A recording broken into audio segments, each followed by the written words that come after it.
got wrong. The Stefan is pretty good at notes, but please do so.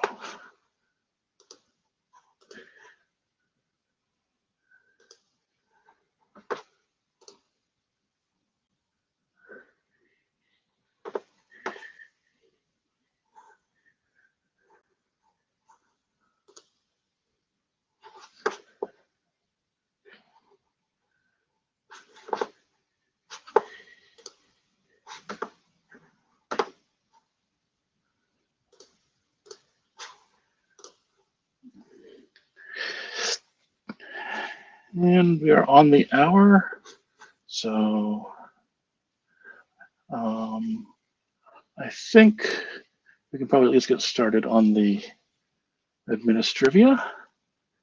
Unless, Bernard, is there anyone essential who you were expecting to have show up? I think it's okay to start. Okay, cool. And all right, so welcome to the AVT Core Virtual Interim, February 13th. This is being recorded. Let's see, virtual interim meeting tips. Press the hand button, which is at the bottom of the screen, to join the queue. Then press it again to leave, or I think as chair, I can maintain that if need be. You'll have to enable your audio to be heard. That's the microphone button at the bottom of the screen. You can also enable your video if you want, but it's separate from enabling audio. Video is encouraged. I will practice what I preach. Yes, there we are. Video is encouraged, but not required. Oh my goodness, my room is messy. And then, I'm turning it off again. And so yeah, so you can turn it on. If, keep it off if you're not sharing or presenting or speaking at the mic. And use of a headphone is recommended. Otherwise, sometimes you can get echo, which is annoying for everybody. The IETF note, well, please pay attention to this. You follow the IETF standards, particularly related to IPR and code of conduct and privacy policy. Particularly, do not note the code of conduct. Everybody here is expected to behave professionally, and if you don't like an idea, just attack the idea, not the people. If you feel somebody has violated this, you can contact the IETF ombuds people. About this meeting, here's that's the link in the data tracker that presumably you found this to get here. Here's the notes tool. As mentioned, Stefan is taking notes, but you can follow that if you wish, and add anything you think he might have overlooked. Anyway, here's our draft status. We've published some drafts. BP9 is still in misref because we're still waiting on frameworking. We don't have Mo here, but we will try to get after him again. I think it's a very trivial revised ID needed. I think it's just the boilerplate, but I will try to get after him. Skip. EVC is now in RFC editor. Yay! Oh, excellent, excellent. Yes, so EVC is progressing, so we hope we'll have another thing in there. So, and then I think we have more slides on Skip later, right, Bernard? I think so. Okay, we did a working group last call on V3C and adopted a number of drafts. On V3C, we did not get a lot of responses to that. So, I mean, mind you, that's often the case for a payload format, but we would really feel somewhat more comfortable if a few more people reviewed that, even if it was just to say, yeah, looks fine. So even though the working group class call is nominally finished, if you could get a few more people to read it over and say, yes, this seems like a reasonable thing for us to do, that would make us a little more comfortable in that. So if anybody wants to feel volunteer to do that, or we'll put a call out on the mailing list. So, Łukasz, Yes? So yeah, I'm new, so I don't know what is the procedure, Yeah. but I understood that last meeting we will have like a shepherd for the document. Yeah, I can be the shepherd. So that I think we'll talk about, we've made a lot of progress on EVC and Skip, which were consuming all my shepherd time. So I can be the shepherd, but the key thing, as Jonathan said, is the ISG has dramatically expanded the shepherd questionnaire, and there's all these questions about review and implementation. So anyway, a little bit more review, and also there's a slide in a bit about the kind of questions we need to answer. Okay, there's another slide on that. Okay. Sorry, I didn't actually review the slides this time, Bernardo. Sorry about that. Okay, the IANA registries. I don't think we've made a lot of progress on this. I think Magnus Vesterlund, who is not here, was going to write up a draft to potentially retire the IENA RTP payload format type registry, but hopefully we can. It's probably something, since it's a little broader, that would be better to discuss at a non-interim meeting. But it is being Yeah, tracked, yes. we'll keep it on the agenda for 119. Yeah. Okay. Yes, action items here. V3C, VC3. I think that should be V3C, right? So. Sorry for the typo. Yeah. So we're going to talk about the next. Go ahead, Bernard. Yeah. Sure. And also, you, So, Bernard, you were the driving this. yeah, so we posted this summary, as Jonathan said. The response was a little sparse, didn't get comments. Krister's reviewed it, and thank you to Krister. I don't know if he's in the meeting here. So we have a GitHub repo, so I think the thing to do is to start putting these issues into the repo, and also maybe getting, as Jonathan said, more review.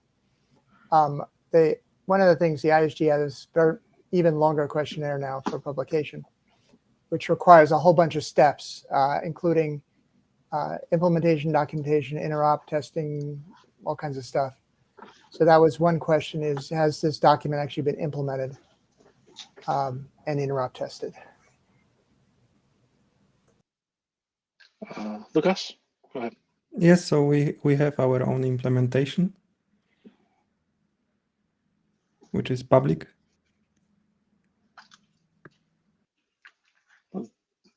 Cool. That does help. Stefan? So I just want to say that unless that questionnaire has changed again, the the ISG requires documentation of these things. They don't require that there is interop testing. It requires that people say whether interop testing has been conducted. Yeah, I think that's right. For example, the EVC draft has not had any interop testing and made it through the ISG anyway. So, let's not overthink this too much, please. Thank you. Yeah, we're not trying to overthink it, but the ISG, as we'll discuss, they've kind of gone overboard lately. Right. Yeah. I completely and wholeheartedly agreed to that, but it's still that all that stuff is not required, except that documentation is required. All right. So yes, and Skip. Bernard, do you want to speak? Yeah, so we've been working with the authors and the Actually, hold on. ISG. Srinivas, did you want to say something about B3C first? Yes, thank you, Jonathan. Yes, we also, I'm representing Interdigital. So Interdigital also has V3C or RTP demo, and we also have the implementation for that. Excellent. Cool. Thank you. Yeah. So I think mostly it sounds like we're pretty good on there. Mostly just it'd be good to have a bit more review of the spec, particularly from people who know RTP well. So anybody? Yeah, and also if you could post that, if you have links to the interop or the demos or anything, that'd be great to post it to the list.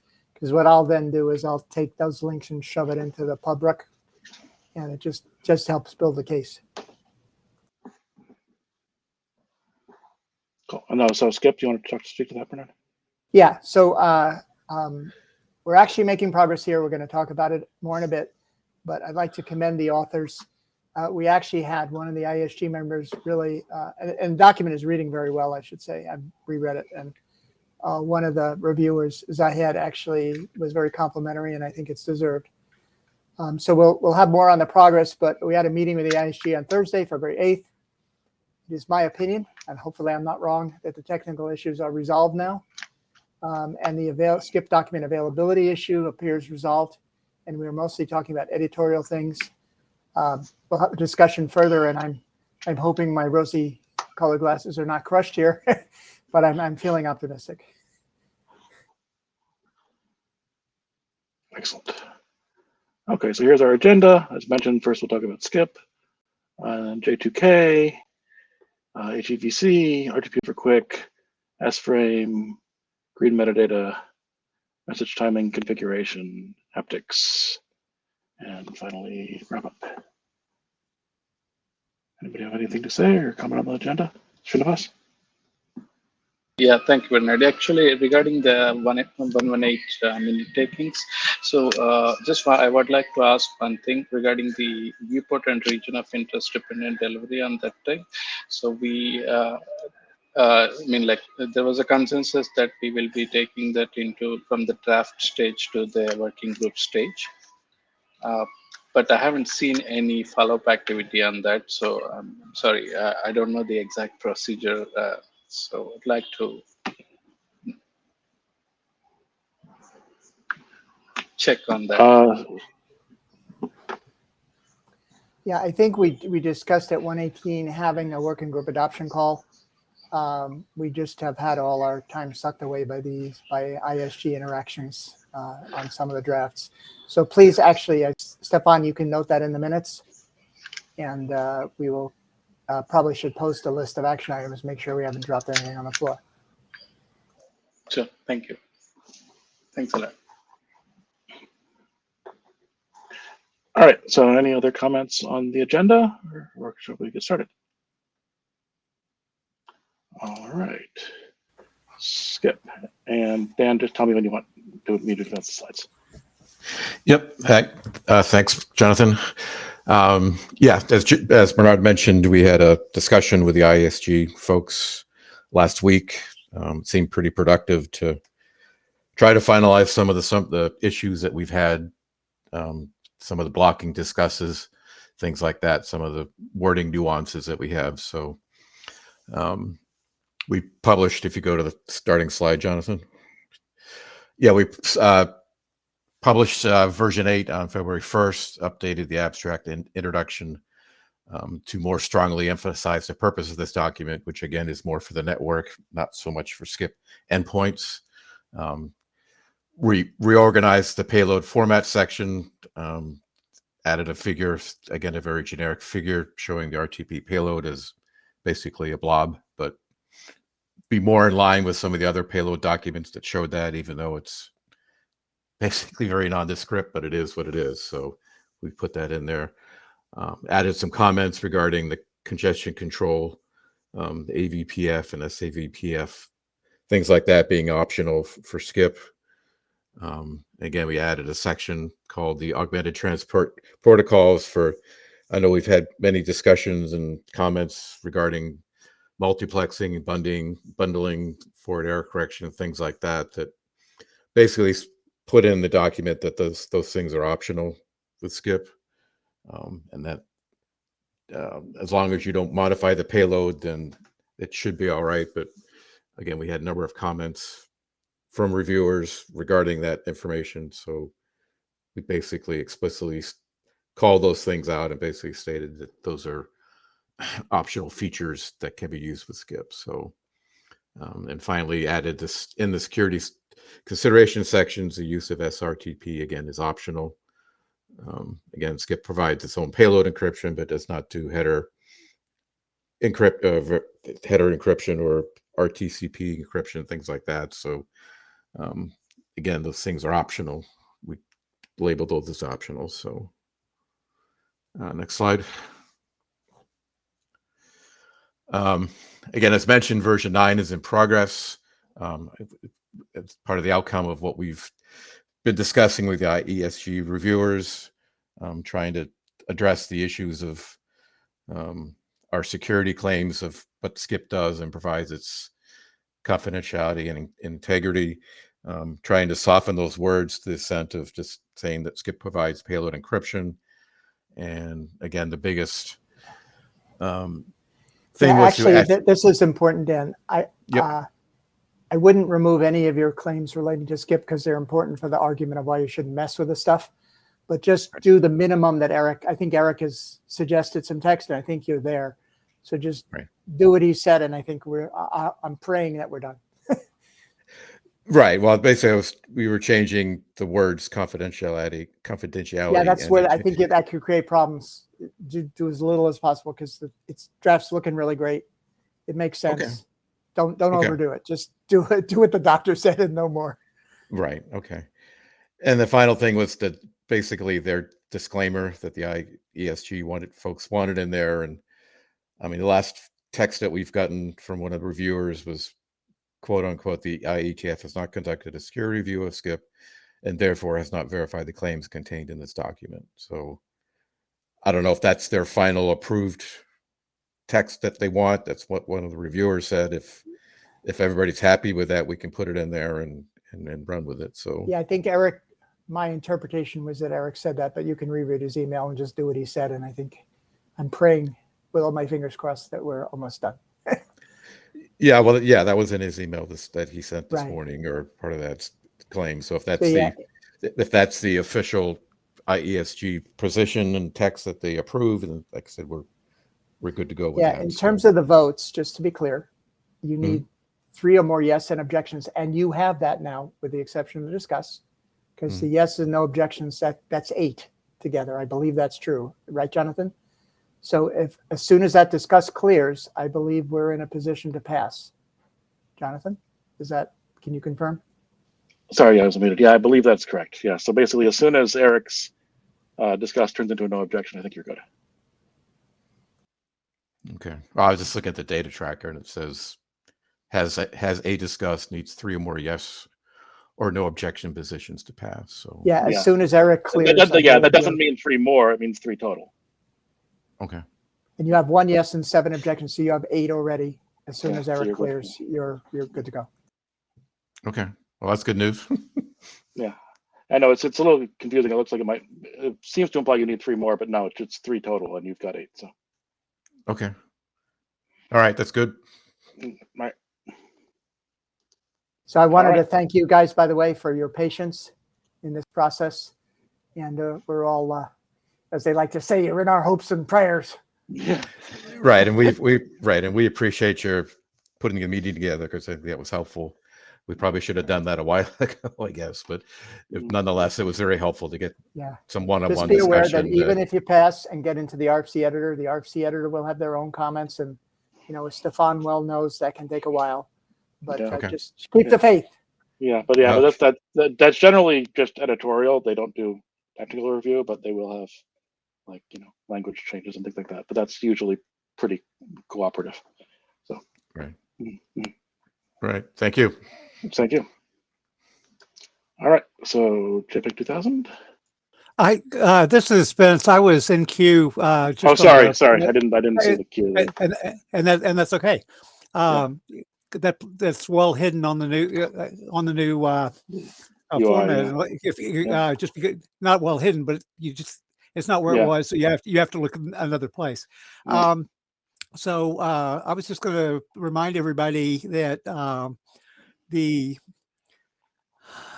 way, at least the way it worked 3 years ago when it mattered on a document I was responsible for, when people leave the ISG, their ballot position's clear. So it will be good to Yes, we would absolutely like to get this done before the March board change. Yes. Because if that doesn't happen, then that's kind of an invitation for new area directors to read the document. Oh yes, we would definitely prefer to avoid that. So yes. Thank you. Yeah, Dan. Oh, I just wondered, do you have a specific date when that's going to happen? During the, I believe it's the Wednesday of the next IETF full meeting. Okay, so during so that Yes. during that week of the meeting. Yeah. let me put it this way, Dan. You do not want to have to show up to IETF 119. That is your goal in life. Yeah, that's a long flight. So Yeah, you don't even want to register remotely. You want to be like talking to the RFC editor by then. Mm. that would be great. Mm. All right. So, okay, I think, anybody else have anything on Skip, or shall we start on our JPEG 2000? Hi there, can you hear me? Yes. Oh, awesome, great. So very, very quick update. If you go to the next slide, I think the primary update is we now have sample RTP packet streams that have been generated using a hardware implementation, and that, you know, use most, if not all, of the features of the RTP payload. I've not received substantial comments on the specification since the last meeting, and my primary Is there a GitHub objective. repo that they can put that in? Yeah, it's still our private one. I'd rather, I mean, well, our private Yeah, one. I think Jonathan and I need to talk about getting working group GitHub repo up, but anyway, we'll work on that. Yeah, great. You can Yeah, put I've that been in waiting. as I an mean, action item for us. Yeah. Stefan. I think we have one set up. I think that we're using for RTP. We just need to clean it up. Anyway, that's an action item Right. for the chairs. Okay. yeah, and again, as we discussed last meeting, as soon as that's available, I'll be glad to move the spec there. So, sorry for the notes. What exactly is that action item? Chairs to figure out the working group GitHub repo. So that we have a lot of private repos, but we should kind of get our act together and organize it all. Thank you. All right. So anyway, so my priority has been for the past couple of weeks to, now that we have an encoder that can generate sample streams, I'd really looking to get a really independent receiver implementation. So that's my emphasis. That's what I'm focusing on. So are those Dropbox links? I mean, I seem to recall the Dropbox is temporary. Is that something we want to be hosting somewhere more? I'd be great. Yeah. Okay. I think their IETF has ways to do that, but I'm not sure exactly how that's done. So and that should be another action item, Jonathan. It would be useful, particularly for the HEVC stuff. We also need a repo. I have test vectors and junk like that. Cool. We'll investigate that. I have Stefan with that. If you could put that also for action for the chair to figure out how to host, test vectors and the like by large binary files.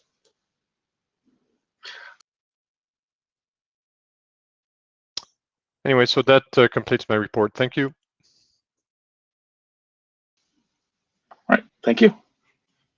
And and I think it would probably be good for people to take a look at that, especially if you know RTP well. So please encourage the group to take a look and read that document. Just basically say, you don't have to understand JPEG, it just doesn't make sense from an RTP point of view.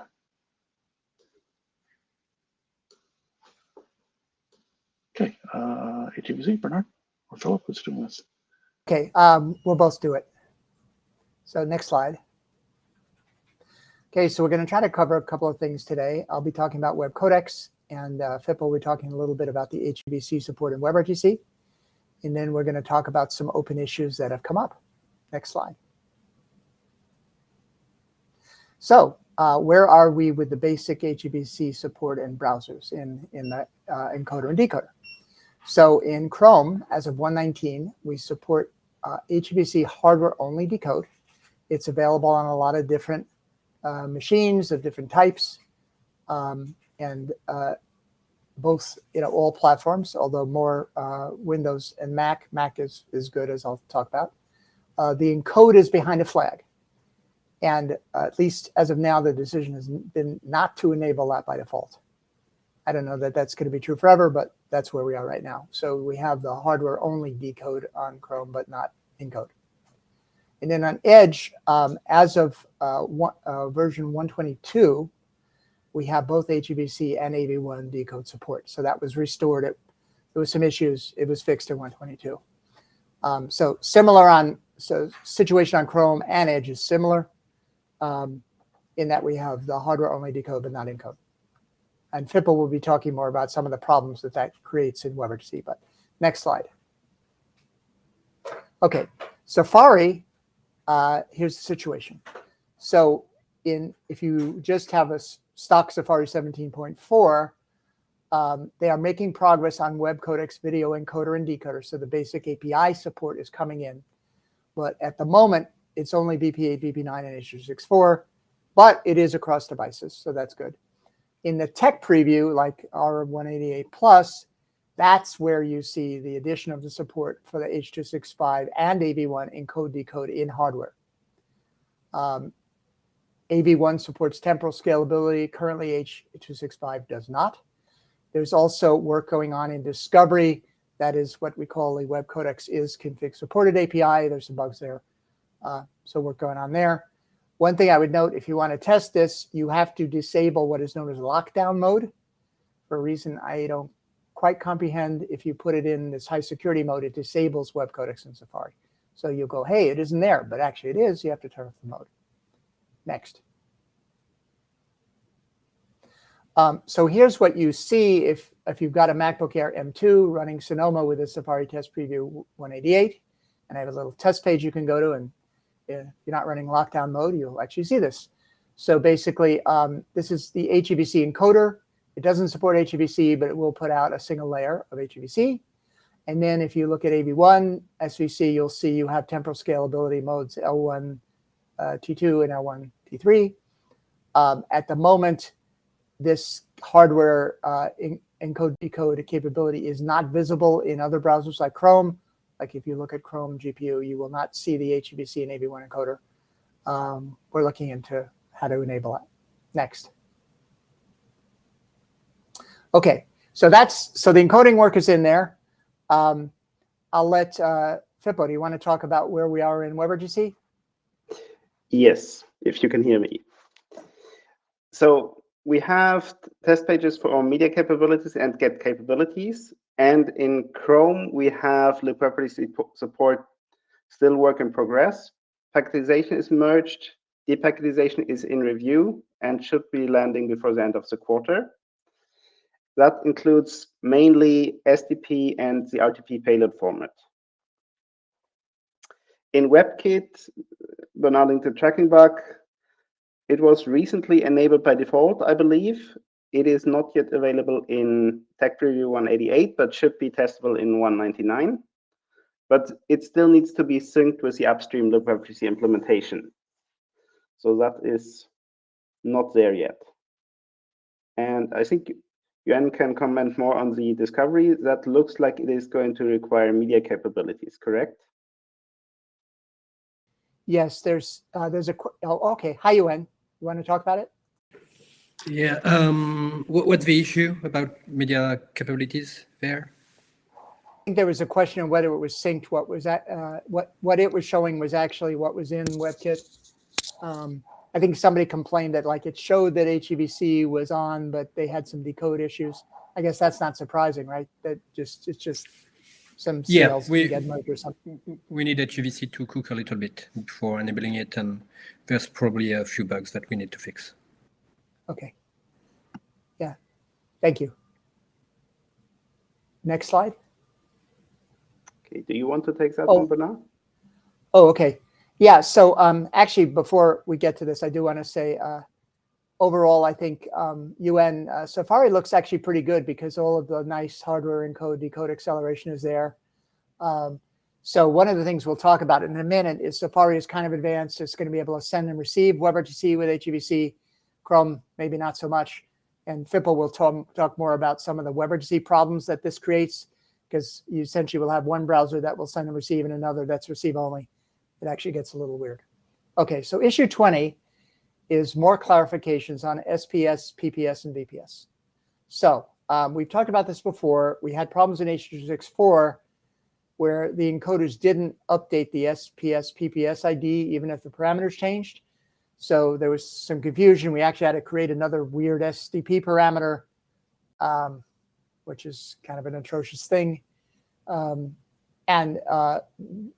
We had trouble basically matching and applying the in-band parameter sets and linking them to the IDR. So in the current draft, we said, hey, you should have these parameter sets before the IDR. Great. But then the question came up, hey, what about a CRA and a BLA?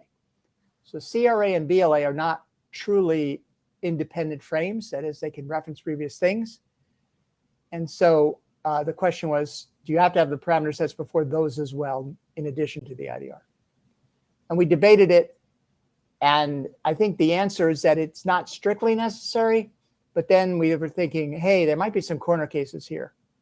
What if the CRA and BLA change parameters, like the resolution changes, the frame rate changes, or the number of temporal layers? If you didn't have the parameter sets, could you get confused? And people felt, hey, we're not 100% sure that we can avoid this. So the recommended text, which is actually in 02, says, applies this requirement to all of the IDR, CRA, and BLA. They all must be preceded by the relevant parameter set set in the packet with the same RTP timestamp as the IDR, CRA, BLA. Stefan. So I think this is the right thing to do. My question is anyone ever using OpenGOPS in a web environment? The question is, are you over-engineering here? Do we have Jianlin or one of the other developers who wants to comment? Okay, actually, if you could put that comment into this GitHub issue, Stefan, that would be great. And then we can have the developers kind of. Please someone channel that, because I don't use GitHub and stuff like that. You know, it's okay. too complex. So we can just put it in the notes of the meeting, and I'll go input it on your behalf. Okay, thanks.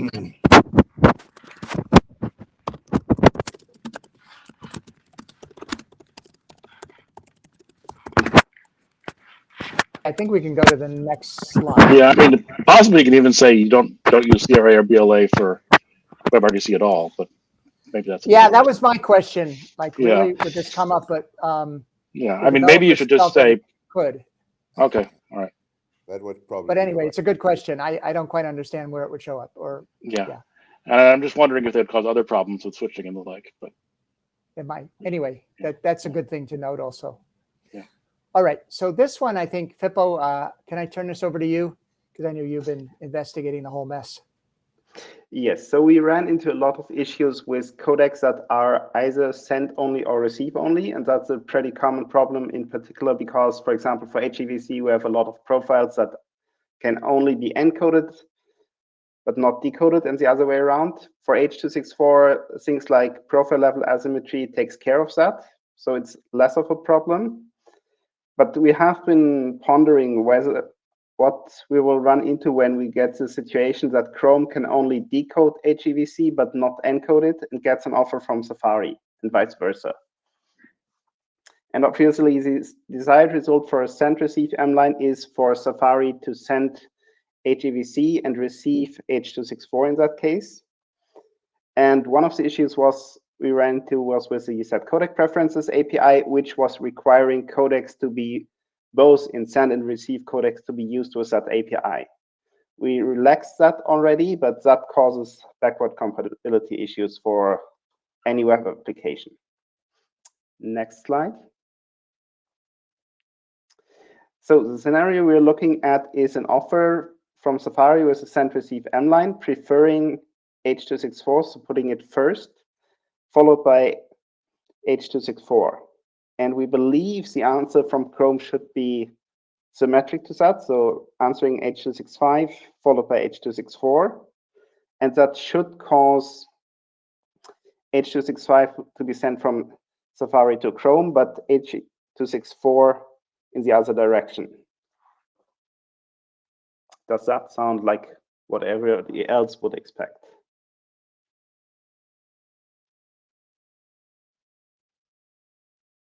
I think that's what the offer answer spec says. Yes, but we ran into a lot of surprises, in particular because it gets different if you take into account different direction and the codec changes arising from that. In the other direction, if we have an offer from Chrome with a send receive mline, what is going to be in there, because as a receive-only codec, Chrome should usually not include HEVC, even if it was preferred with set codec preferences. So most likely, this will not be usable out of the box with send receive mline. That can be changed if one uses mlines in a one-way direction. That is what we are hoping for. But this will need to be interop tested once it's available in both browsers. Fippo, you know, I think what you're saying here is we might need two mlines, one for each direction. Yes. Do we have to do that with H.264 sometimes? It seems so painful. It is painful, and I don't think we can avoid it. I mean, we have, for example, different profiles that are only available for sending and only available for receiving. For example, Chrome on Mac offers an encoder that can do H.264 5.2, but it can only encode that, and decode is only level 3.1. Not a problem for offer answer due to level asymmetry, but it might be different with HEVC.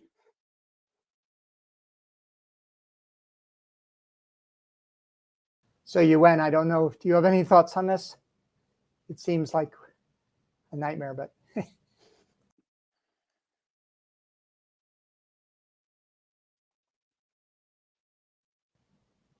Yuen?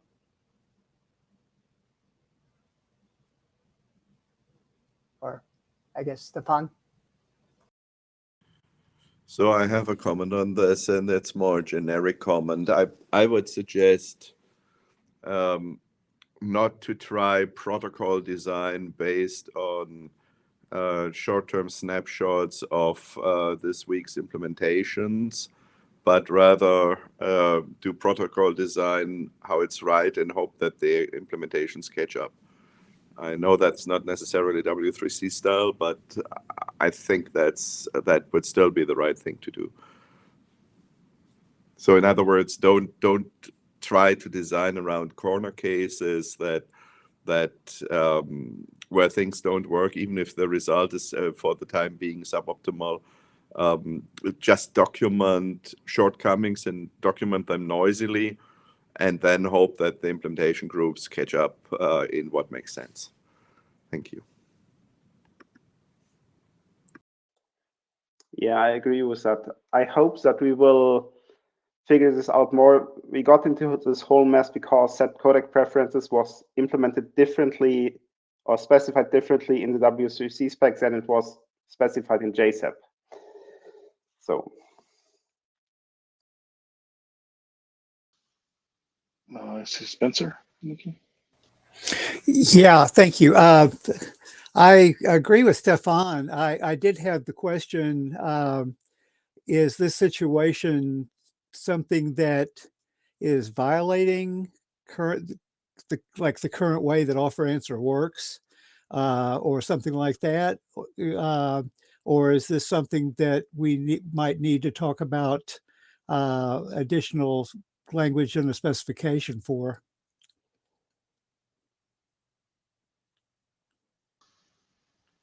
I think this is more specifically on what JSEP says and maybe what WebRTC spec says, and if they agree with each other, which is how that controls what ends up in the offer answer, not what the offer answer spec says per se. So this is more, if the RTC web group still existed, it would be in their scope, but it doesn't. So it's kind of ended up here by default. Yeah, I was agreeing with Stefan about not trying to come up with heuristics for somebody else's odd implementations, but if they're implementing something that's standard conformant but stupid, you know, maybe that's an opportunity to work on the spec. Thanks.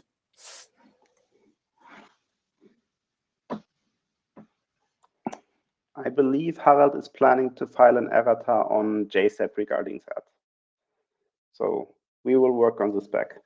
Yeah, I'm not sure. Can you spell that standard for me for the notes? JFET?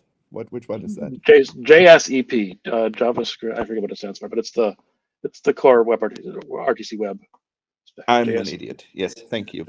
Yeah. Yeah. So sorry. Yeah, go ahead, Philip.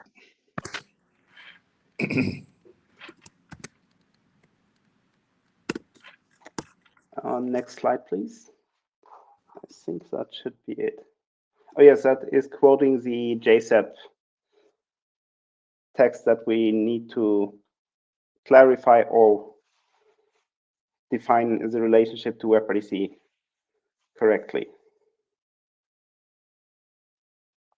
Problem is that we have these send only and receive only codecs, and this is not fully taken into account by this text. Is 8829 BIS still open, or what is its status in the queue right now? I think this is not published yet. Is it in? I mean, how hard would it be to make major technical changes to it at this point? I don't remember where it is in the queue. Good question. Bernard might know. I think Justin would kill us, but maybe it's possible.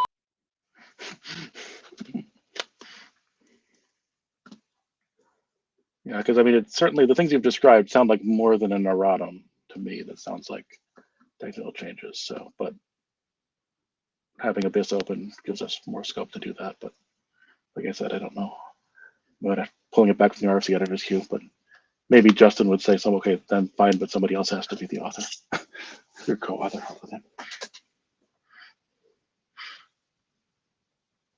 Anyway, sorry, didn't mean to take over here. Bernard or Phil? We can go to the next slide, which lists the issues if anyone wants to take a look at them.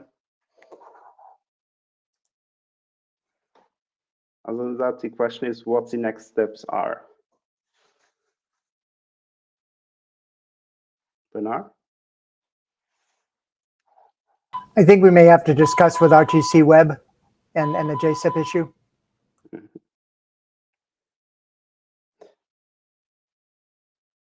Okay, with that, I'm done. So I vaguely recall that RTC Web is not meeting at the next IETF. Yeah, I believe it's actually closed, which is why the 8829 BIS is an individual, I think 80 sponsored or something. So yeah, so that's, I mean, the list is still open. I think discussions can happen there, but the group is formally closed. So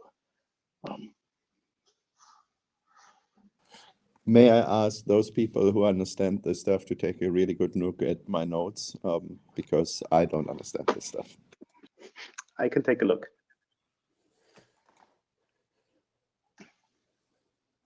Spencer? So I'm looking at the RDC Web page, which thinks that the working group is still active.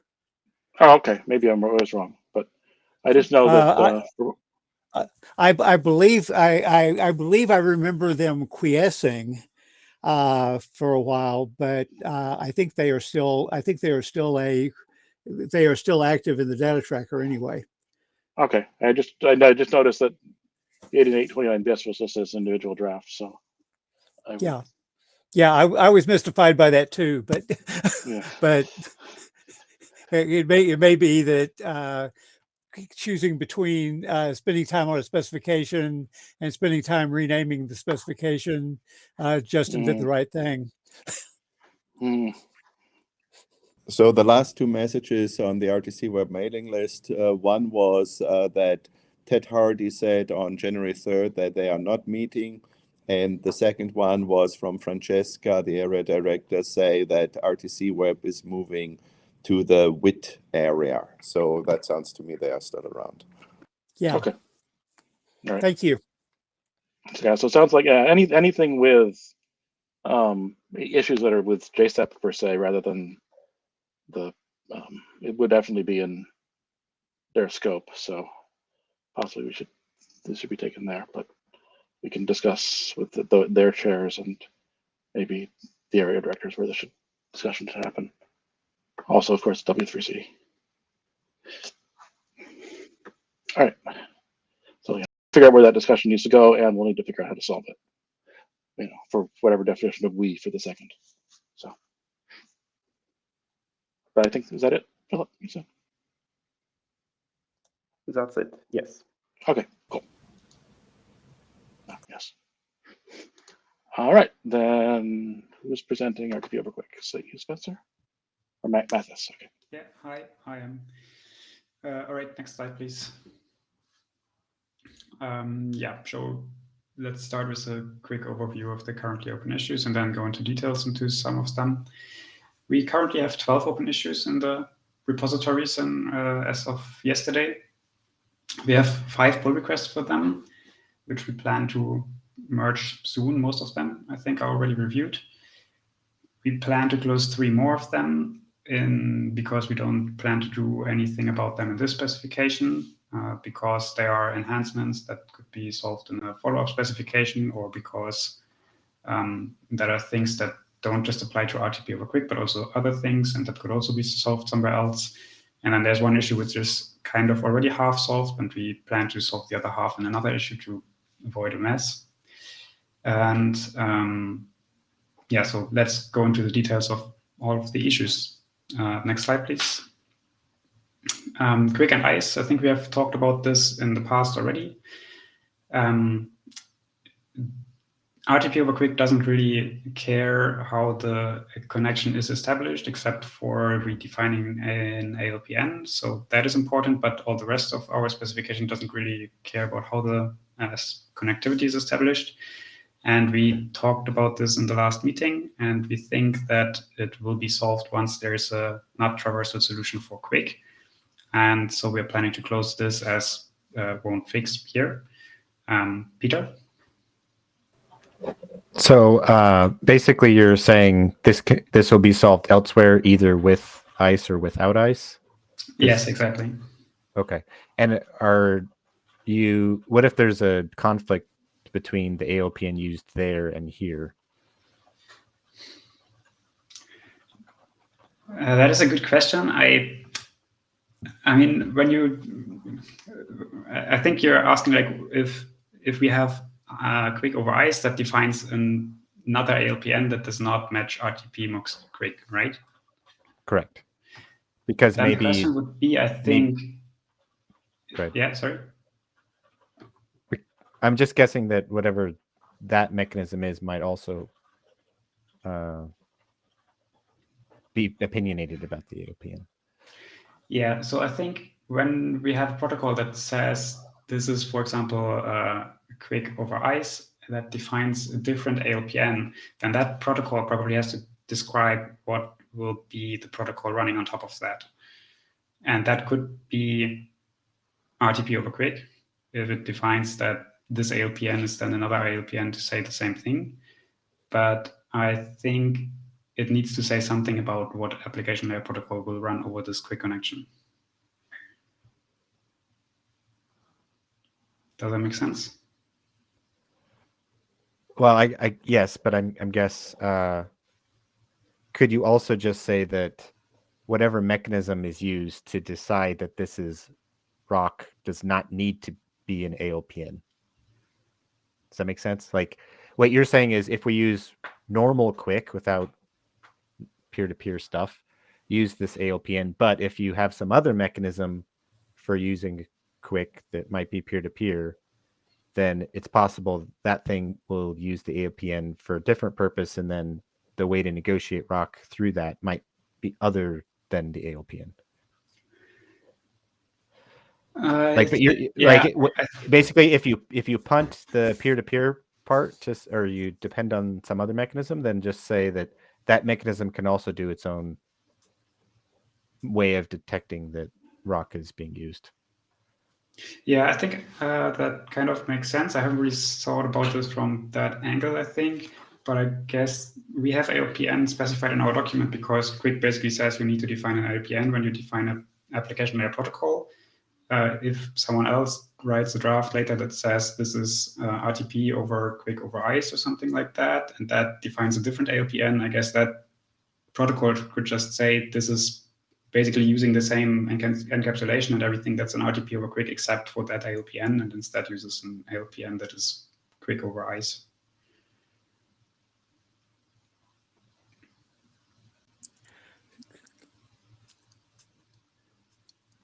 Okay. All right, Spencer.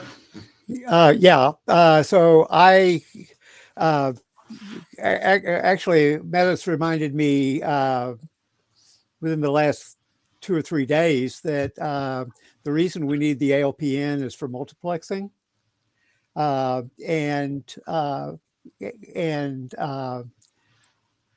So that's not something we can do without the ability. We can't do ROC multiplexing without we can't do ROC. We can't do quick.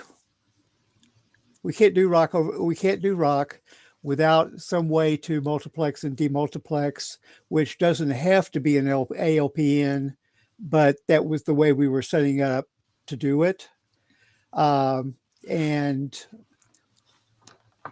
this is still an interesting conversation. So I want to at least thank Peter for the insightful questions. You've given us something to think about. Victor just asked in the chat, what are the actual alternatives to ALPN for this purpose? So I don't know that I know of one. Yeah, there's additional. I think it's worth exploring, because if you have to have separate connections and separate ALPNs, that creates all kinds of problems with, congestion control and things like that. Yeah, it certainly creates situations with that. One of the things that the spec says is that you may want to be using a different congestion controller for the RTP QuickBucks ALPN or for H3 ALPN. So that could be a good thing, but it's definitely a thing. So I think we have another issue talking about multiplexing and ALPN later. So maybe let's move that discussion there. And I think except for that ALPN part, we can't do anything about quick and ice. And so we suggest to close this one. And then let's either keep in mind that we have this ALPN problem and maybe open another issue if we need to do anything about that. But that may depend on the multiplexing issue I have later. Does that work for everyone? Jonathan, yeah. I wanted to say, I think it's perfectly reasonable to say this spec is defining RTP over raw quick. If you're running RTP over something, some other layer over quick, then you might have to do something different, but that's not this spec. I think we can sort of, I think as we get close to working group last call, we can see, okay, is the quick working group, actually working on a NAT traversal thing, and we can, hold publishing this till that's done and say, okay, well, if you're using that, use this. If they're not anywhere near it, we can just say, this is defining over raw quick. If you're doing something else, you'll have to do something else, and that'll have to be a different spec. I think that's perfectly reasonable. I think, you'd also, the other thing that comes to mind, of course, is RTP over web transport, but I don't think we want to necessarily get into that right now. Yeah, I agree that that would be a good way, I think. And I think also RTP over web transport would be a different thing, partly because of the ALPN problem, because they have a different one. Okay, but then I suggest go to the next slide, which is multipath quick. And we basically propose the same path forward for this one. We don't really want to do anything about it. We mentioned multipath quick in the motivation section, I think, that RTP over quick could maybe benefit from it in the future, but we don't say anything more specific about multipath, and multipath quick is still in being worked on. And we suggest we can close this, and if there needs to be done something about it, we can do that in a follow-up document. All right, then next slide. This is the one that's half open, I think. There was RTP and non-RTP in multiple connections, which we think we don't need to care about too much because it's different independent connections, and we care about how RTP works over one quick connection. The discussion and the issue is, however, a bit different from that, and it includes a bit more multiplexing discussion, also for multiplexing different protocols within one quick connection. So we think it makes sense to close this issue because it's about multiple different connections, and open a new issue for multiplexing, because I also think there is something we might want to discuss again on the next slide, which is about multiplexing different protocols in one connection. Next slide, please. We have discussed that in the past too, and it keeps coming up, as in the issue I just mentioned. And multiplexing currently works by using the flow identifier we defined, which is prepended to every RTP packet, and also prepended to every stream that is supposed to carry something else. Then there was one email in the past in one of the multiplexing discussions we had from Martin Thompson, who said that we shouldn't assume that our framework will be important enough to justify something super generic. And I think that this super generic thing we currently have, that it allows basically to send anything next to RTP, may be problematic when we get to reviews for, especially from the quick working group, because we don't really say what will be sent next to RTP, and we don't say how will the applications know what will be sent, because we would probably need our own ALPN-like mechanism to build that ourselves into the protocol or somewhere or in the applications, because otherwise you could just send anything and no one would really know what that would be, and the applications can't really handle it. So one alternative that we could do is to define one ALPN that says RTP over quick, and this is only RTP over quick, and then have a different document that describes a protocol that should be multiplexed with RTP over quick in the same quick connection. And then this other document could define a new ALPN that says this quick connection will be used for RTP and this other protocol. But in that case, it would be clearly defined which two protocols will be multiplexed. We have these two toy drafts that I already mentioned last time, which basically do that to show that it is possible to do something like data channels or whatever next to RTP over the same connection. Yeah, I would just like to hear the working group's opinion on this, whether it makes sense to change to this or to keep the generic version we currently have. Because if we want to change it, we should open a new issue for that and do it. Bernard. Yeah, would it be possible for you to present one or more of those drafts, new drafts at 119? Sure. I can quickly say what's in there. I can also present them in more detail in the meeting in 119. So the quick data channels draft is just a very simple version of mapping data channels to quick. And the ROC-QDC draft is just a draft that defines an ALPN for multiplexing this quick data channels draft with RTP over one same quick connection. Yeah, because I think Peter's going to talk next, but basically in web channels, we chose not to try to just generically stick the WebRTC data channel on top of quick. But anyway, I'll let Peter go. I think he probably has some thoughts on that. Sure. So I didn't mean to have those data channels as something that we definitely need. It's just something that I needed to present this alternative ALPN mechanism. I don't know if that would be useful to anyone to have this data channels over quick, but to showcase how the alternative multiplexing could look like, that was kind of helpful to have. But I can present in more detail in 119. Peter. I think it does make sense for this draft or document to say, this is how we do it when we are in complete control of the quick connection. We choose the LPN, we own all the streams, etc.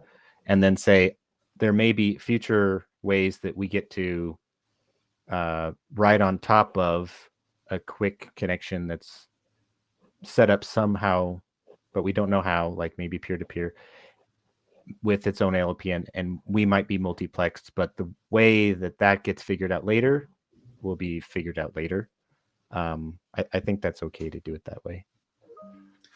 Okay, that makes sense. So I would suggest that I will post a pull request to make this change in our doc, and then change our doc to say that a quick connection using the RTP quick ALPN will be for only RTP and RTCP over quick. If you want to multiplex, then you have to write your own document that says ALPN for RTP, RTCP, multiplex with something else. And that would probably then also allow use cases like you mentioned earlier in the peer-to-peer case where you want to define a different ALPN to run it over a peer-to-peer quick connection. So I would suggest I would write that pull request and post it to the list, and then you can have a look at how that would work. All right, if there are no more comments, then I suggest next slide. Congestion control for sharing connection. We discussed this in IETF-118. We had a little bit of input. Basically, we need some guidance, which we already have in the draft. We have one pull request to clear up one of the subsections in this section about sharing. Okay. Just to briefly interrupt, Stefan says he's been called away for an urgent discussion. So if anybody else could take over taking the notes in the hedge doc for a few minutes, that would be appreciated. This is Spencer. I'm actually taking notes in the hedge doc for this section, for this topic anyway. So okay, wonderful. Thank you. If people can join me either now or when we get to the next topic, please do. Okay, thank you. Sorry, Mathis, continue. Yeah, That's weird, Spencer. I don't see you on the hedge doc. I see here only guest for Cardi and Srinivas, and that's it. Are you in the right hedge doc? Am I in the right hedge doc? I'm taking notes now, and I copied the agenda into this one. So I will chase that down. Thank you. Okay. If you click on for just a few minutes. Thank you. Yeah, if you click on the link in the if you click on the thing at the top of the Medico, you will see the note taking tool, which is what Stefan has been using, I think. Actually, I'm not sure now. No, it's not. So I don't know what Stefan has been using. All right. Well, anyway, we will figure it out, and we will unify them. I'm posting after the link. I'm posting the hedge dog link in the chat right now. Okay, great. And that's perfect. Thank you, Stefan. Okay, sorry. Please continue. All right. Yeah, so we created one pull request for this already to do some cleanup in that subsection. If there's anything else that people want us to note in the document, then please let us know in issues or pull requests. Otherwise, we will close this issue after merging that pull request. Jonathan. I think if we're deferring talking about how you share a connection, I think deferring what happens when you share a connection is also perfectly reasonable. Yeah, that makes sense too. All right, next slide. Yeah, then we have this issue for coalescing RTP packets in a single quick packet. So if you have multiple small packets, they could actually go in one quick packet. We added some considerations for that, but it's actually guidance for application developers for what their application, how their application might interact with quick stacks. It's a bit hard to say anything more specific because in the end it depends on what the quick stack is doing, and applications may not really have a lot of control over that. Yeah, we have that pull request for adding these in the discussion section. We would of course like to see input from the working group. We currently basically say, I think, that applications can or need to consider, for example, delaying certain packets, or that packets may be delayed by quick stacks to put multiple packets into one quick packet. But please see the details in the pull request and let us know whether that makes sense. Otherwise, we will close that issue and merge the pull request. Next slide.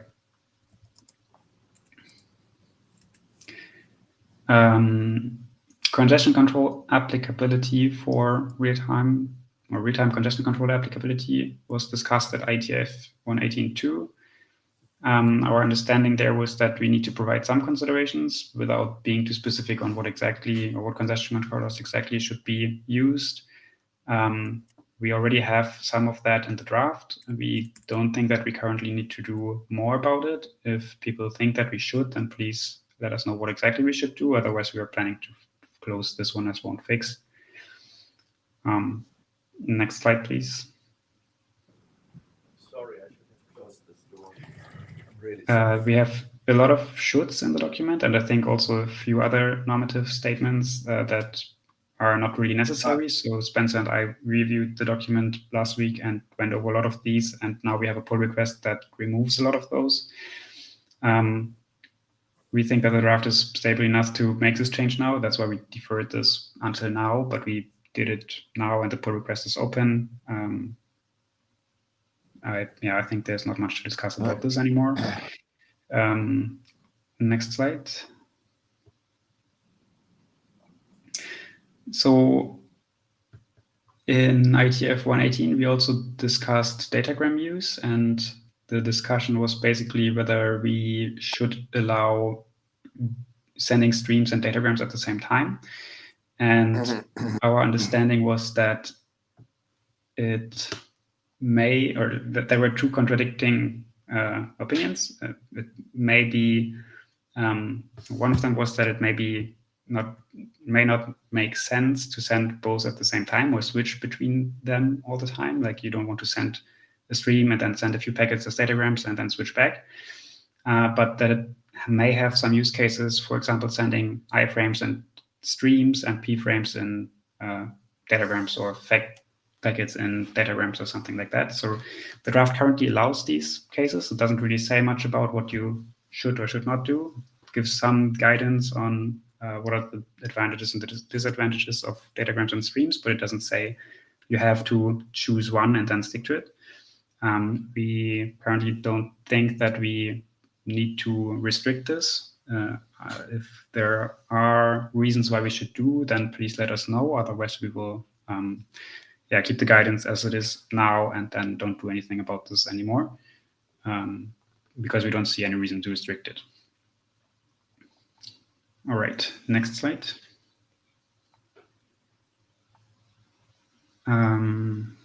This is about some wording in the motivation section, which I think mentioned multiple passes, where it should actually be multiple connections, where it should be passes. We have a pull request for that we plan to merge, and it's basically about wording this one. Next slide, please. Appendix B is the one that lists all the RTCP analysis that we did a couple of months ago, where we have large tables that list a lot of RTCP packets and how they could be mapped to Quick. In the end, there are not many of them left anymore. We have one section, I think it's section 8 in the document, that still lists a few of them which could easily be mapped, but then we have this whole appendix that lists a lot more packets and says for a lot of them that it's not possible because they don't really make sense in Quick. It doesn't make sense to map them to Quick. We've reviewed this once now, but it would be nice if some experts on RTCP could review this again.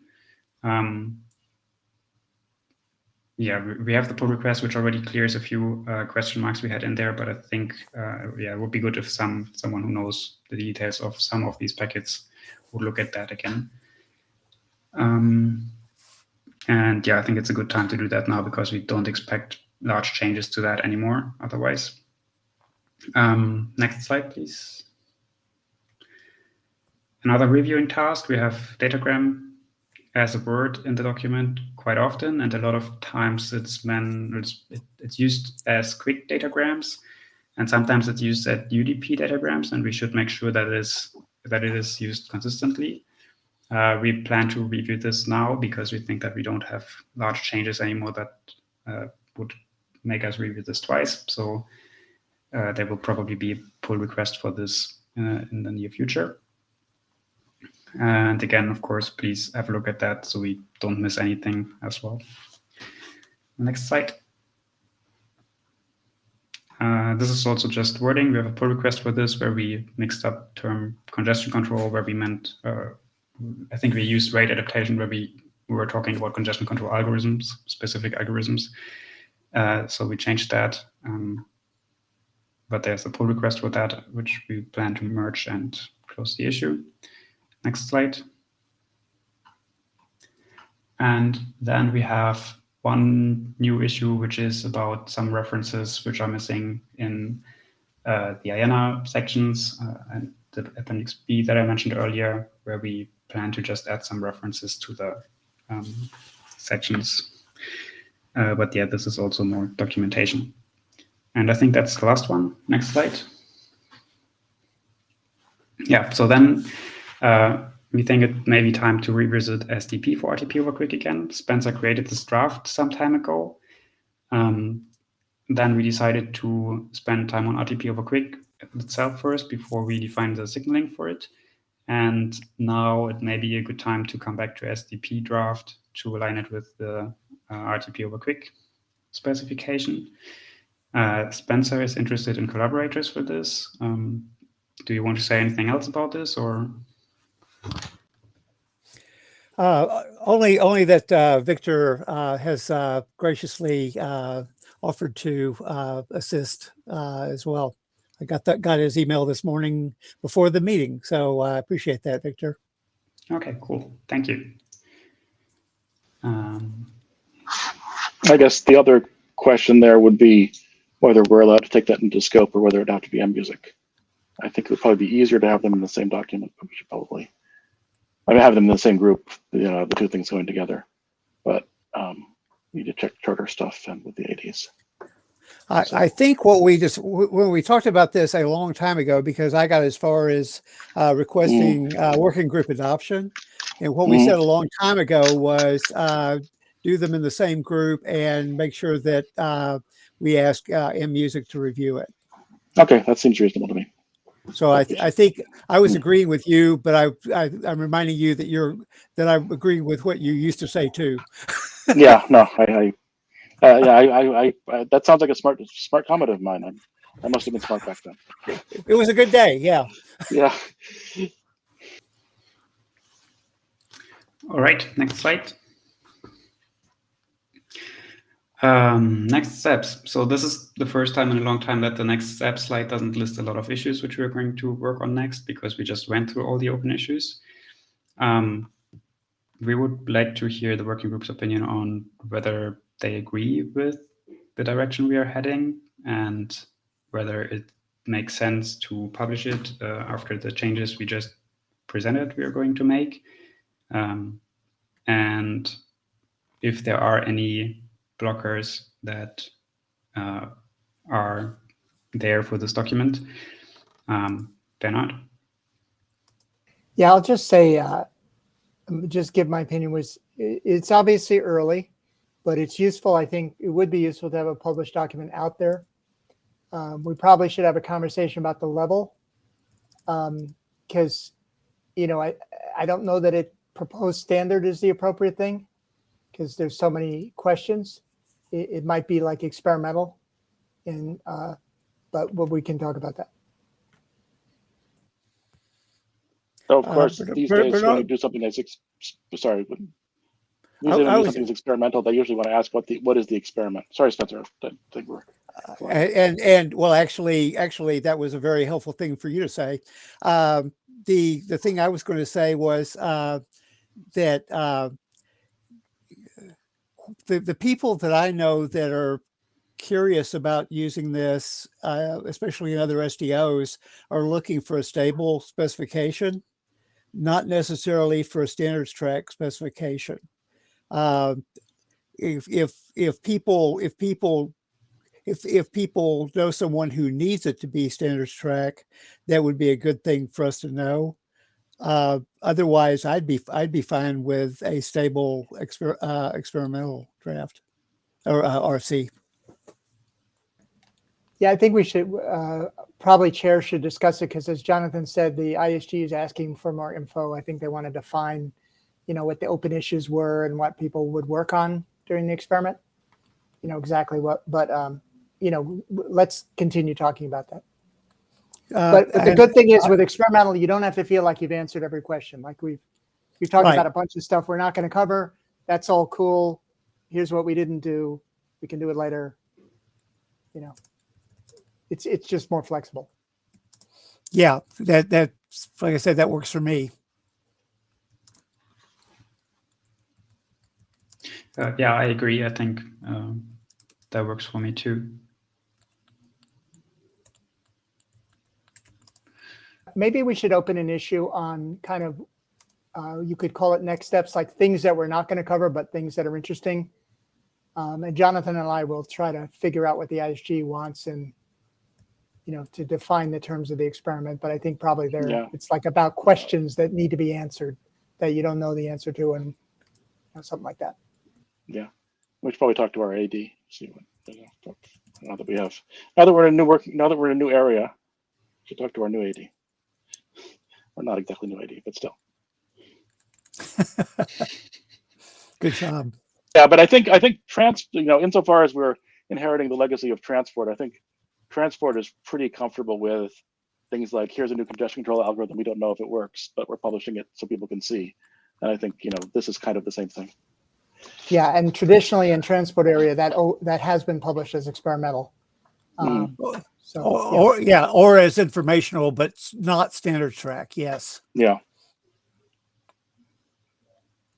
So yeah, I think we should probably try to take this up, discuss this with the AD at some point, and then figure out whether they would prefer. Basically, we don't think this is baked enough to be fully standards track, but would they prefer experimental or informational?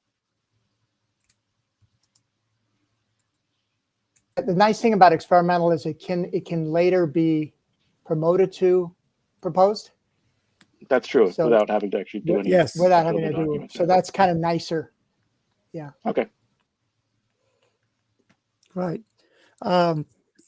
The other, I'm sorry, I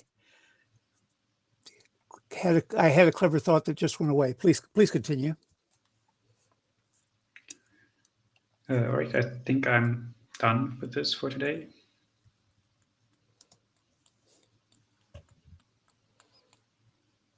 Okay, well, thank you. And thank everyone for their feedback on that. Mr. Chairs, so Stefan was taking notes in something that was AVT-core-00. I was taking notes in something that's AVT-core-01. If you open the notes tool in here in MeetEcho, you get 01. Would you like me to combine these notes, and if so, which one would you like them to be in? Yes, please. And I think the one that's showing up in the window, it might be easier. I don't know. Probably. I don't know. I mean, I don't know what link Stefan followed that got the 001. But, I would just copy Stefan's stuff into this one, because I see Spencer's notes. I don't see Stefan's. Well, like I say, that's because it's in a different URL. Back. Yeah. I'm back, and I took my URL from the data tracker entry and not from MeetEcho, because I set that up before I joined MeetEcho. So maybe someone should put a note into the tools team that they still have bugs. And yes, my standard answer to that, MeetEcho is a bug and should be dumped. Anyway, yeah. Spencer, you consolidate, right? Yeah, I can consolidate, and so far I only have to consolidate part of my stuff. So okay, so then I will continue notes from now on in -00, and you copy your stuff from your -01 into the 00, please. I think that's the easiest, because I have already a lot of notes there. Yeah, there's much more. I take over. I see them. Yes, yes. Okay, cool, great. Okay, thanks. You. And we will grab the minutes at the end from the 00. Sounds good. Thank you. Thank you. So S-Frame and Peter, I guess.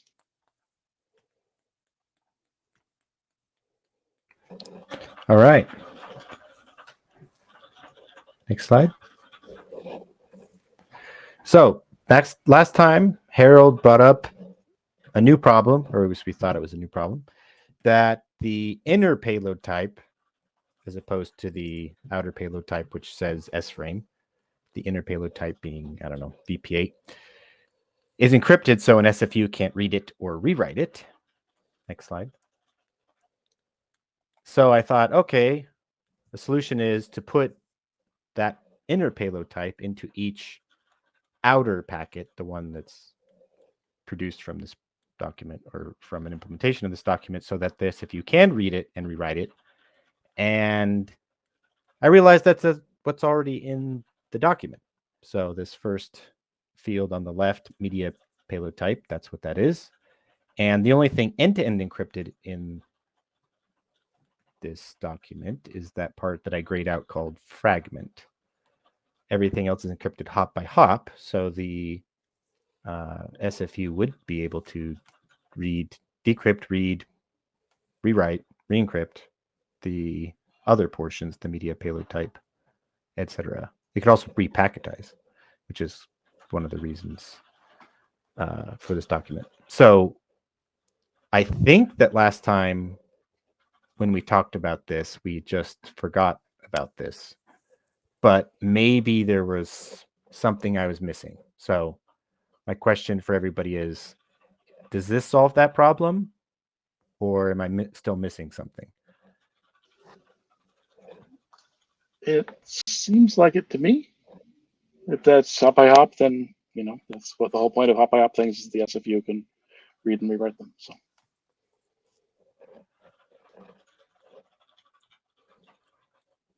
Okay. Any other opinions?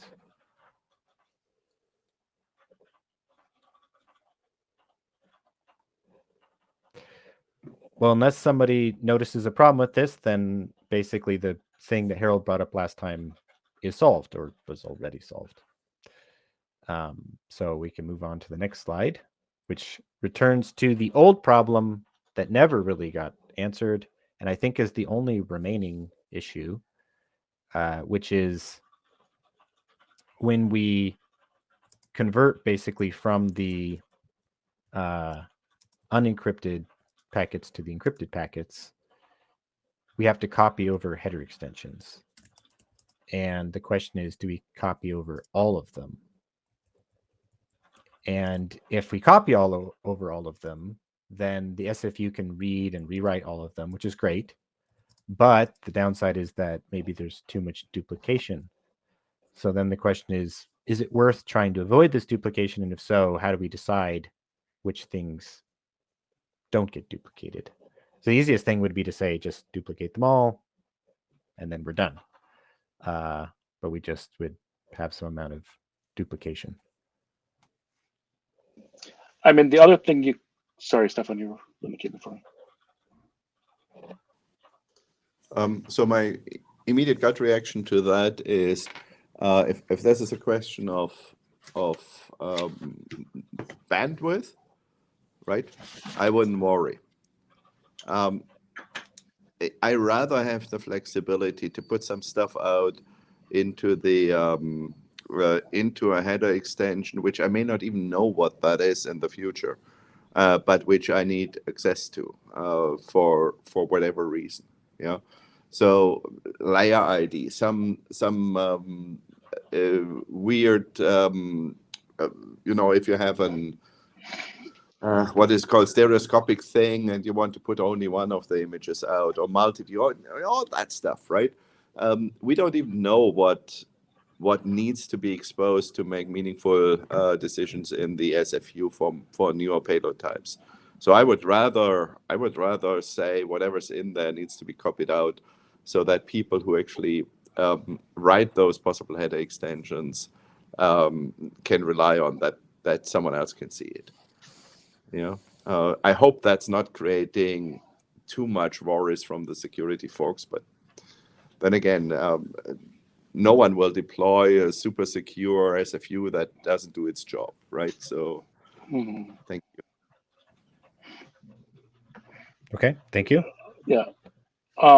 And yeah, so I was going to say, I think My inclination would probably be to say, you generally should unless you have strong reason not to. But I think, so I leave some flexibility to implementations to do something sensible, even if it's, but the bias should generally be towards do it. And if you have duplicated information, maybe remove it from the inner, rather than removing it from the outer. But why would you do that? I mean, I can see the point of avoiding putting too much unencrypted stuff outside because that negates all the security, blah blah. But I can't see this for the purpose of saving a few bits. Yeah, just one comment. We're a bit behind now, so I think we need to wrap stuff up and take it to the list. All right, I think I got enough feedback here. So let's just move on to the last slide, which is last time when I asked about implementations, Harold said Google's interested in implementing this, but unsure of the time frame. So I'd like to know if that's changed, if anyone's interested or has a time frame. But you don't have to answer right now if you don't have an answer because we're behind time. But if it has changed, let me know. And that's my last slide. All right, thank you. And Harold's not here anyway. Okay, so agreed metadata next, I guess. All right, thanks. Next page. Yeah, so we received the comments in last meeting, mainly about how to handle the request for temporal and spatial resolution that is greater than what was negotiated in SDP. So some comments suggest to describe what the receive does, which works better than try to control what send is doing. And it is also desirable to send some response so the sender won't keep retransmitting. So based on all those comments, we updated the draft mainly to include the scenario that the temporal and the spatial resolution may be greater than the SDP value. So there's two updates. One is in the message format, because in the draft, the encoder may not change its frame rate or picture resolution under certain conditions. So in that case, the return value or the notification value may be different from the request one. Previously, we only include the condition that for the pre-encoded content, or that in some cases just encoder cannot change. So here we added the scenario that when the request temporal and the spatial resolution are larger than the temporal resolution negotiated by SDP. And second update is in the security consideration. We include those scenarios into as the false message. First is the severely increased picture resolution due to false TSR message that sets the picture width and height to a value that is larger than the value negotiated by SDP.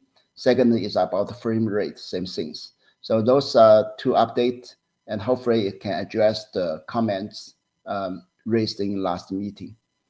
Yeah, that's all. Any comments or questions?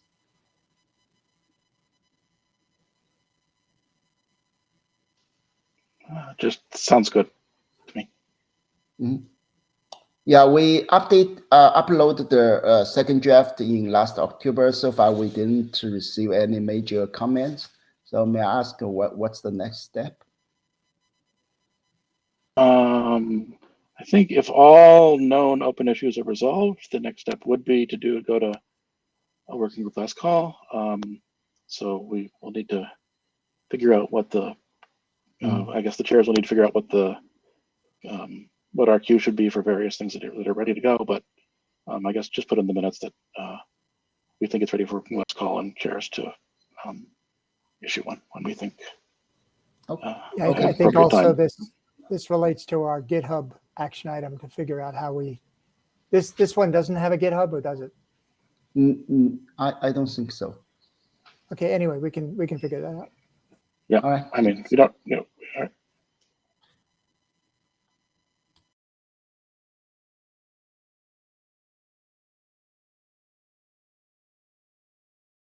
Yeah, go ahead. Yeah. Next slide, please. Yeah, so this is the first draft we published last week related to RTCP feedback message timing configuration. So motivation for this publishing this draft is RTCP for a specific feedback doesn't currently we can't negotiate the interval or like timing configuration through application. So there is a provision TRR-INT exists through RFC 4585. But that's specific to only a regular RTCP packet, which is full compound packet. And there's no other negotiation applicable to like a particular feedback. So what we are proposing here is as part of SDP, a new parameter, a feedback min time, is negotiated where we can provide in millisecond what the feedback message min time would be. So depending on the type of RTCP feedback, you could have either it's an interval or it could be for event-based non-periodic RTCP feedbacks. It could mean when to trigger that based on this min time. Next slide, please.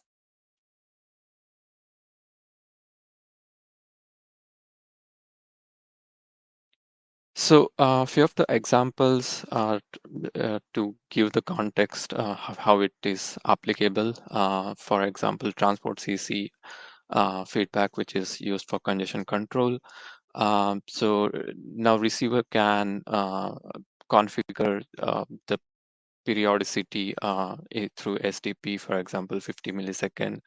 And in cases where application sees it fit, slightly more frequent or relaxed based on its uplink behavior and applications adaptability to low latency or latency considerations, it can have a slightly aggressive feedbacks time configured.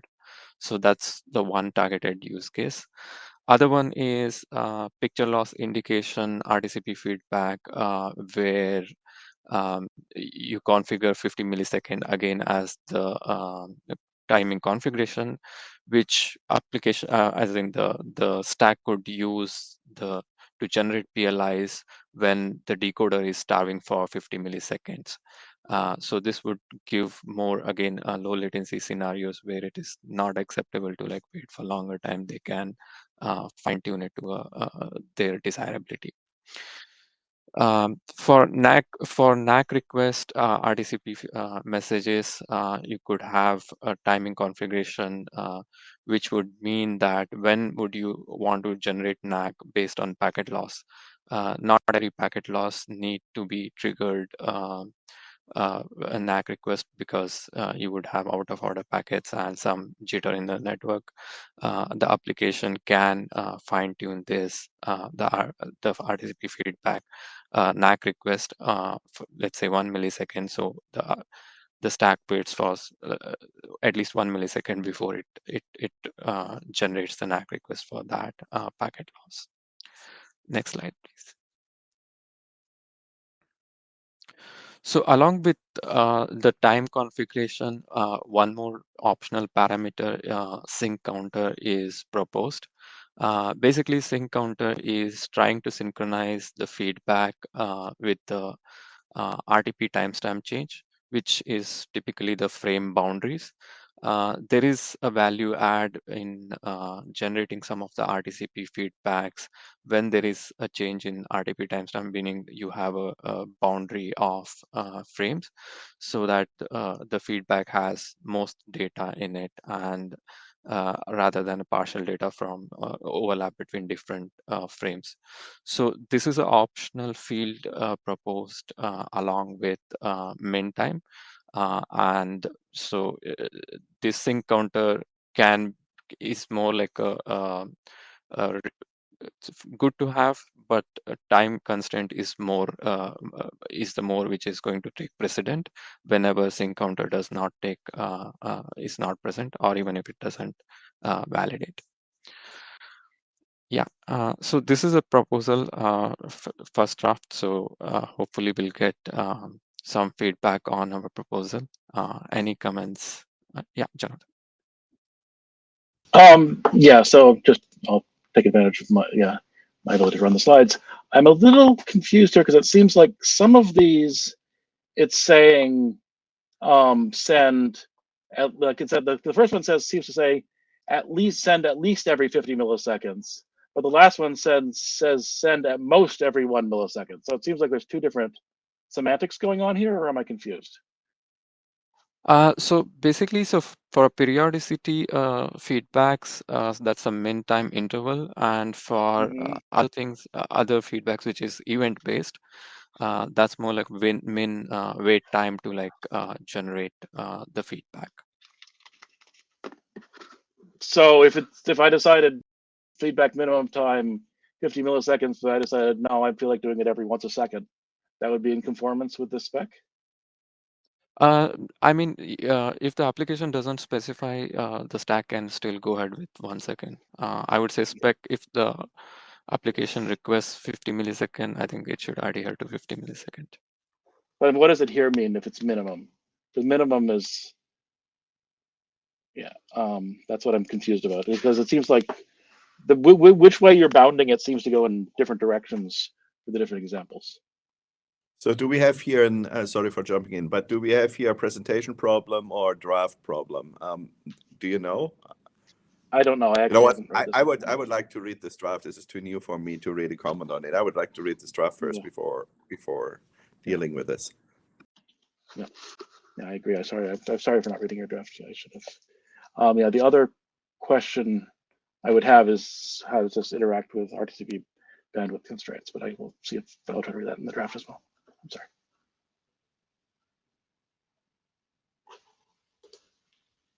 Okay. Yeah. So sounds like people should read the draft and comment on it on the mailing list. Is the next step. Stefan. I will have one comment though, and that is my usual IPR watchdog role, self-assumed. You do know what the note well says, right? And you do know that you have to make a patent declaration if you have a patent on this, and early, and we are not in the ITU where you do it late. You have to do this type of stuff early. You're aware of that, I hope. Thank you. Yes, I mean, we don't have anything pending on this to be published yet. Wonderful, thank you.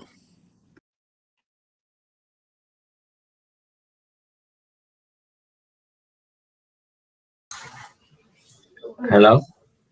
Can you hear my voice? Hello? Yes, I can.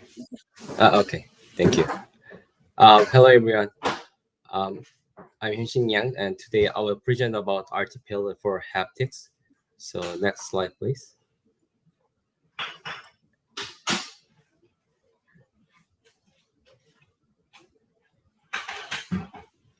Next slide, please. Oh, okay, thank you. Yeah, in the last regular meeting in the Prague, we had a presentation for this draft, and we got a quite good feedback. Thank you. And after that, we got some comment from the Spencer. So based on that, we revised the draft and the published draft version 01 on the February 5th. And in that draft, so we little bit update some terminology and abbreviations and haptic definition. And to clarify the definition, we little bit replace some text. For the next step, so we are, as I mentioned before, we are preparing to share the FDIS document for AVT core groups. And then everything is done after this presentation. I just want to recast for the working audition call. Next slide.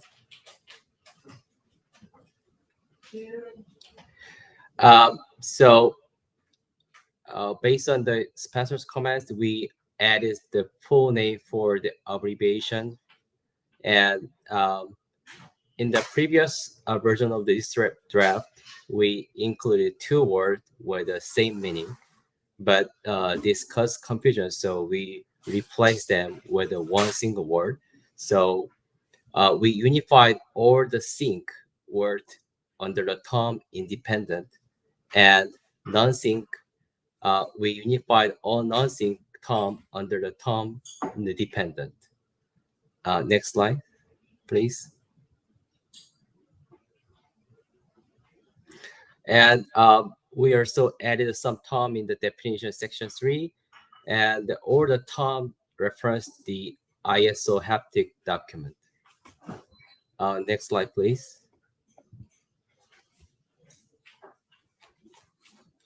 And to clarify the definition of the RT payload header, we moved the example of the header usage to the another sections. Next slide, please. And then we also added the original parameter information to indicate its source, and then we also update haptic HMPG with INA information. So you can see that in the section 10 and the 6 and 6.1. Next slide. Next slide, please. And in terms of the implementation, we replaced the text to reflect the scalability of the haptic technology. So we, you can see that in the section 4.3. And next slide, please. About our future plans. So one of the main documents which is related to our draft is 23090-31. So this is a haptic coding.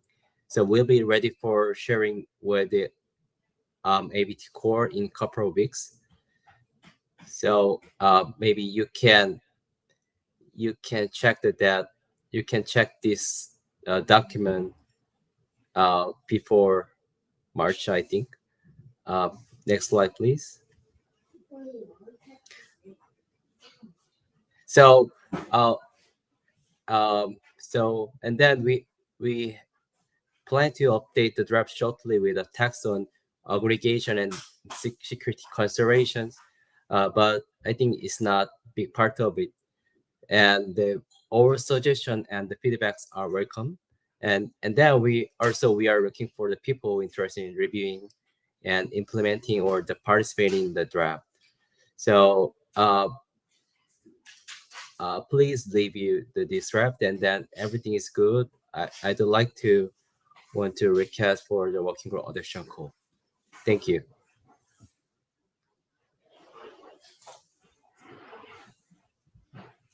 Any comment?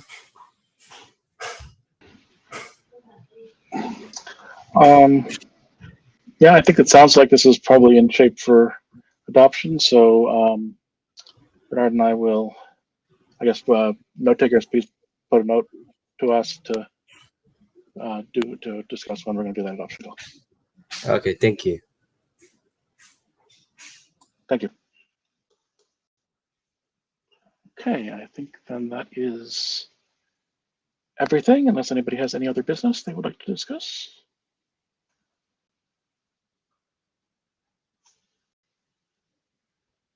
All right, well, everybody, thank you for participating. And as mentioned, please review drafts as appropriate. Bernard? Yeah, it might be, if we have a minute or two, just go over the action items we have from the notes, just make sure we got everything.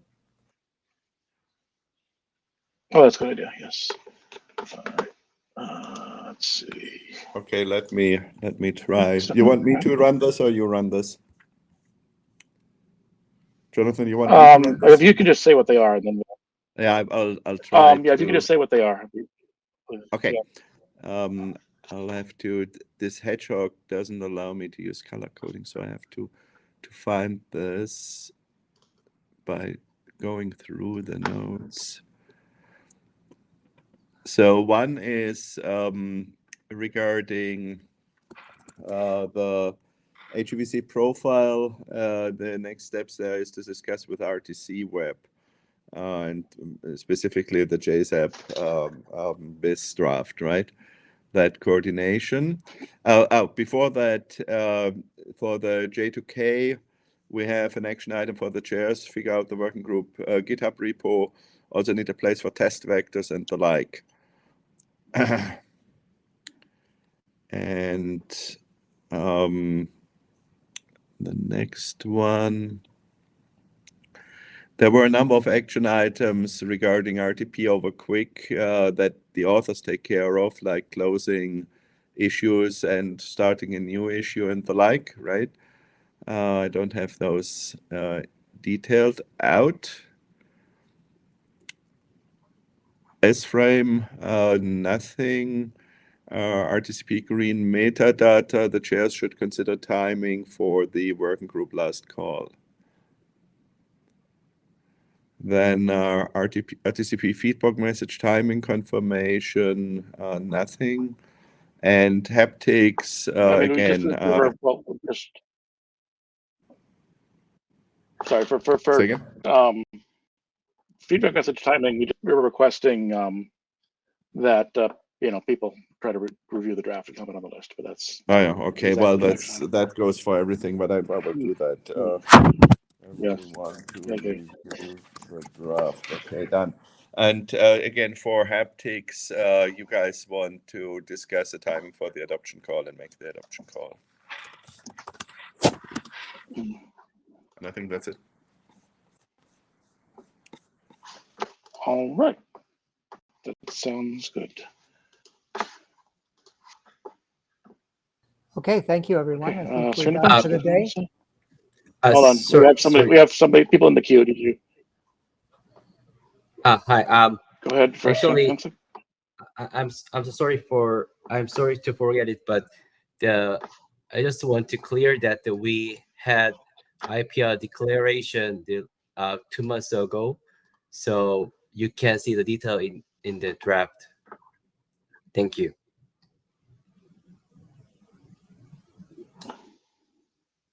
Thank you. And Srinivas?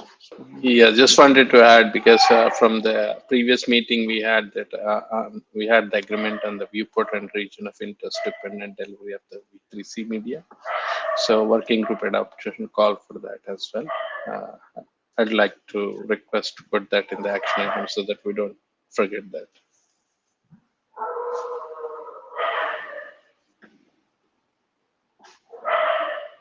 Okay. Just give me a chance here. That was up in this at the initial chair slides, right? Yes. Okay, I may have missed that to tell you. I'm looking. Yeah, I see that. I see it on the list. It's not. Yeah. Yeah, I didn't mark it as an action item, but it is of course an action item here. Action item. So working group adoption call soon is what it says. Sure. Yeah, thank you. Okay. Good. Yeah, thank you. It has now marked AI. It's now marked with AI. Thank you.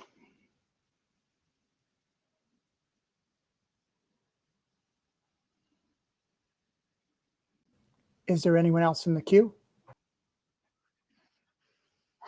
No. Anybody else have anything they wanted to say? Otherwise, we will finish up.